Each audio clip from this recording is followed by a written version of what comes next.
Back, those are some outstanding plays from Eben Santa Fe and Eben Memorial. Joining us now is the head coach of the UCO Broncos, Coach Gary Howard. Thanks a lot for coming on the program today. Appreciate you asking me over. Well, you're welcome. You're welcome. It's been kind of a rocky road these last two games. We're still in the playoffs. That's the good thing. What's the team's attitude right now? Well, you know, I think any time that you have the high expectations that we do here in the Bronco football program, and you end up come up a little short like we have the last couple of weeks, that you know, the coaches and the players particularly, I know, are down a little bit right now, but you know, that's not all bad, you know, from the standpoint of how they feel and you know, what they expect to do. I mean, I'm extremely proud of this football team and this group, and particularly the senior leadership this year. Based on, you know, the fact over the last couple of 3 years we've had outstanding years, and of course coming off of the banner year that we had last year, we have some extremely high expectations, and the players do, and as most of the fans know, we've overcome a lot of injuries and different things from one week to the other, and winning those first 8 games, and there, you know, there was a lot of players that stepped in and stepped up and, you know, helped us win those games, and we won some close ones.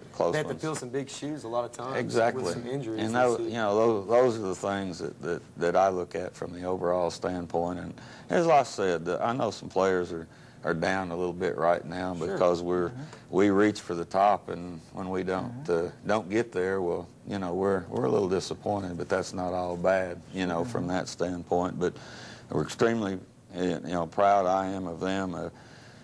This group here being the fact that we ended up actually co-champions of the Lone Star Conference this year, and I think that's the first time, other than Texas A&M Kingsville doing it, that's the first time in some 20 years that any other team in the conference has won back-to-back. See, people might be overlooking that, I think. And I think from the standpoint of looking at just how we've done overall, and of course we're pleased to, you know, be chosen to go play and represent the conference again in the playoffs, and going to go to the coast and play an outstanding football team in UC Davis. It seems that they're in the playoffs about every year over the last 4 or 5 years. So, you know, we're looking for playing a top-notch team, and, you know, we got to have a great week. I know they'll rebound, come to practice tomorrow, ready to go, and get herself ready to go out there next Friday. That's what I was going to ask.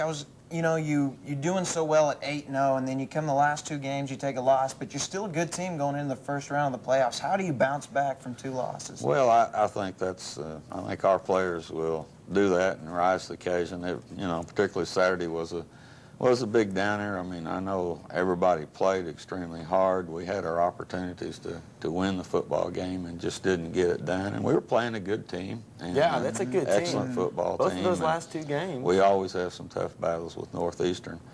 And but I think you know, due to the character of and the nature of the players here in this program, that they'll be ready to go tomorrow, and we'll be ready to go out there and play. And we're playing you know, again, we'll say, you know, one of the top teams in the country when we go and play, but I think we'll be ready to give it all. And unfortunately, as we all know, we've had some big injuries over the year, and I'm sure that you've talked about that. That builds character. All those things that have happened. And, you know, some years you don't have that, as we did not have a lot of that last year. And that's just part of this sport and the nature of the sport that gets you down sometime. But I think the players that are going to be well and ready to go will be ready to play Saturday. Well, that sounds great.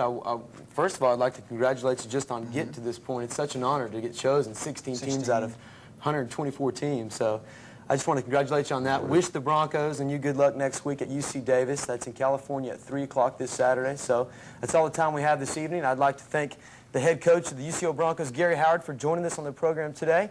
And for the final time, for Josh Moore, I'm Aaron Peters, and I will see you next year on The Huddle.